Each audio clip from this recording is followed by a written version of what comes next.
Alors, on va parler maintenant du presbytère. Parler du presbytère, pour moi, c'est toute mon enfance, ma petite enfance. Parce que tout avait lieu dans cette cour de curé. Le prêtre nous recevait déjà en priorité pour le catéchisme, bien entendu, qui était obligatoire à l'époque. Et ensuite, c'était donc le jeudi, puisque nous n'avions pas d'école le jeudi à ce moment-là. Et donc de là, après nous allions dans la cour du presbytère. Alors il y avait d'abord la maison du curé, où se trouve actuellement la potière, c'était la maison du curé. La belle petite cour que vous avez à côté, la tour qui est toujours magnifique. N'oublions pas que c'était une tour de guet, comme je vous ai dit, et elle n'était pas couverte.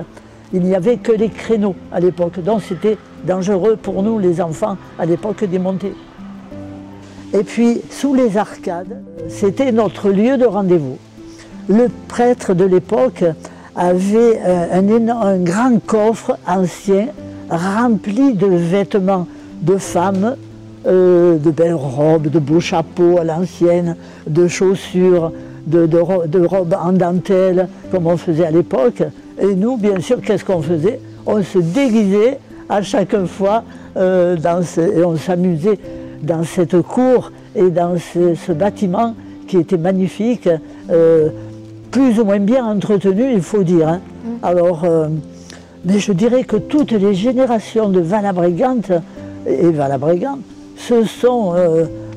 on fait partie de cette cour. On restait là pendant des heures à s'amuser, on chantait. Parfois, la bonne du curé venait nous apporter un petit goûter, venait nous donner à boire. Vous nous surveillez aussi, hein, bien entendu. Hein. Mais moi, le premier prêtre que j'ai connu, c'est l'abbé Brahic. Et il nous recevait donc dans la cour du presbytère.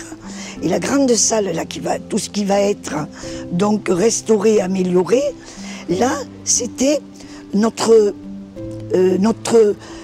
cours de jeu, mais des jeux avec beaucoup de tapis, avec beaucoup de chaises anciennes, avec de la musique.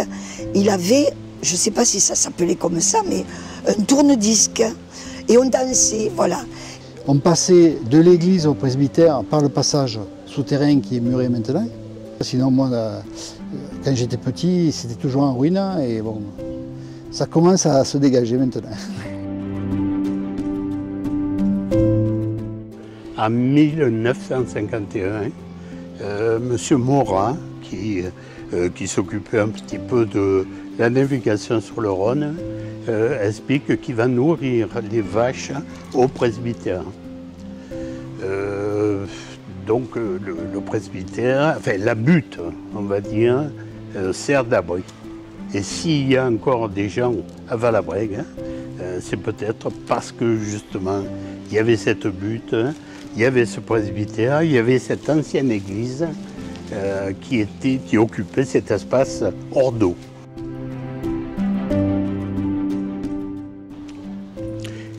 Ça a été même une magnanerie. Il y a un prêtre qui a voulu transformer les greniers donc pour en faire une magnanerie.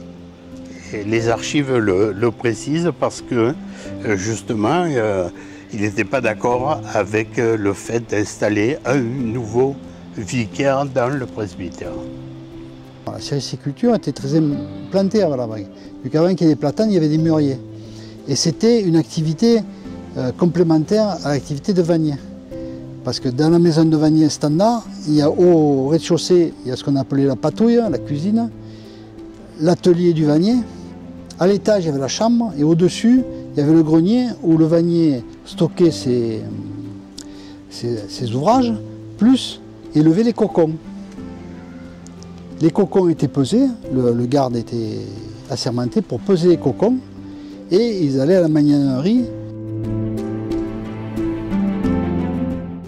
Oui, alors le départ de la communion solennelle se faisait toujours par rassemblement dans la cour du presbytère. Les mamans étaient habillées très chic, les enfants, que ce soit les garçons ou les filles en tenue de communion, et toutes les familles, et on partait donc du presbytère et on arrivait à l'église. La légende du coulobre était que c'était un animal qui vivait au bord du Rhône, qui mangeait les lavandières qui se rapprochaient trop du Rhône, ou les petits-enfants qui se rapprochaient trop du Rhône. Et la légende veut que les habitants en ont eu marre d'avoir tous ces problèmes. Donc ils ont fait appel à Saint-Véran, qui est allé le domestiquer et qui l'a ramené au village, au moyen d'une corde.